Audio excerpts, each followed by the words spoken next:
تک وہ عدت گزار رہی ہے اس وقت تک کوئی شادی کر نہیں سکتا، شادی رچا نہیں سکتا. خواہش پال سکتا ہے، پیغام دے سکتا ہے، لیکن ہوگی شادی عدت کے بعد ہی، عدت سے پہلے نہیں. اس لیے کہ اگر اس سے پہلے ہوتی ہے تو عدت کی حکمت ماری جائے گی. کیا ہوگی؟ عدت کی حکمت ماری جائے گی. آگے کیا کہا جا رہا ہے؟ عالم اللہ، اللہ کو معلوم ہے، انکم ستذکرونہن، کہ تم عنقریب ان سے تذکرہ کرو گے، ذکر کرو گے، جو تمہاری خواہش ہے اس کا، ٹھیک ہے کرو. لیکن اگر دل میں خواہش اٹھتی ہے تو اس کو دبانا کوئی مسئلہ نہیں. اس خواہش کو تم پالو، رکھو، پیش کرو، لیکن جو عملی اقدام کرنے میں دوسرے بہت سارے مسائل پیدا ہوں گے، اس لیے اس کی اجازت نہیں. ہاں جب وقت ہو جائے، عدت گزر جائے تو تم تذکرہ کر کے معاملات فائنل کر کے نکاح کرنا چاہو کر لو، کوئی رکاوٹ نہیں. مطلب جو بات کہی جائے گی وہ بھی اشارتاً کہی جائے گی، اشارتاً کہی جائے گی، ڈائریکٹ نہیں. ہاں اصل میں اشارتاً کہنے اور ڈائریکٹ کہنے میں فرق ہوتا ہے. کیا فرق ہوتا ہے جانتے ہیں؟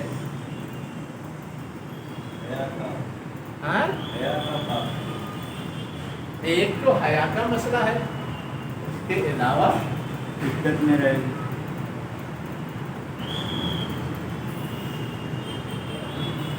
سوچیے اگر بدنامی رجعی ہے تو اشارتاً بھی تو نہیں کر سکتے. طلاق کا مسئلہ نہیں، یہاں متوفہ کا مسئلہ ہے، بیوہ کا مسئلہ ہے.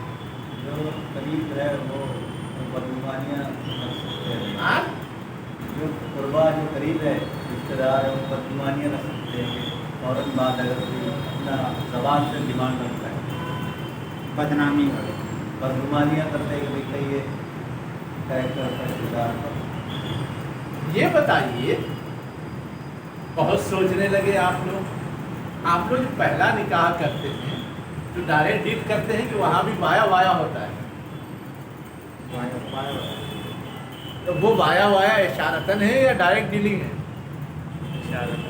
تب تو شادی کے لیے تو بہتر ڈیلنگ وایا وایا ہی ہے. تو آپ کو اتنا تعجب کیوں ہے؟ اس عورت کو ولی کی ضرورت نہیں.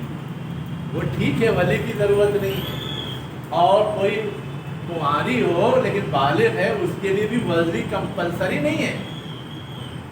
حق ہے اس کو شادی کرنے کا، وہ اپنے طور پہ آزادانہ فیصلے لے سکتی ہے، شریعت میں یہ حق ہے نا. ہماری روایت اور احتیاط کا یہ تقاضا ہے کہ گارجین کے کنسرن سے یہ سارے اقدامات ہوں، یہ سارے کام اصولی طور پہ حق ہے. لیکن میں جو بات کہہ رہا ہوں اس پہ آپ غور کیجیے کہ یہ معاملہ ہی ایسا ہے کہ یہ معاملہ طے ہی پاتا ہے اشارے کنائے سے، ہے نا. جو ڈائریکٹ ڈیلنگ ہوتی ہے جس کو اور جب 4 قدم بڑھ جاتا ہے تو لو میرج کہتے ہیں، اس کے نتائج آپ نے دیکھے. ہوتا کیا ہے؟ پہلے حدود پامال ہو جاتے ہیں، پھر جو ہونا ہے. تو یہاں بھی ہوگا کیا؟ بیچاری متوفا ہے، بیوہ ہے، اس کی مجبوری کا فائدہ اٹھا کر کے کوئی بھی کچھ کرے گا. لیکن اگر ان کے گارجین کے تھرو یا بیچ کے کچھ لوگوں کے تھرو یہ سارا معاملہ ڈیل ہوگا تو کوئی منمانی نہیں چلے گی، کوئی ایکسپلائٹیشن نہیں چلے گا. اس لیے یہ بات کہی گئی. سمجھ میں آیا؟ ہاں، تو اس لیے اس پہ پریشان نہ ہوئیے کہ اشارے کنائے کی شرط کیوں رکھی گئی ہے. چلیے، انکم ستذکرونہن، ان قریب تم ان سے اس کا تذکرہ کرو گے. لیکن جو ڈر ہے اس کا اظہار آگے موجود ہے. دیکھیے، وَلَٰكِن لَا تُعَاهِدُوهُنَّ سِرًّا، تم ان سے کوئی وعدہ وعید یا معاہدہ نہ کر لو سرًّا، چھپ کر. وعدہ وعید یا معاہدہ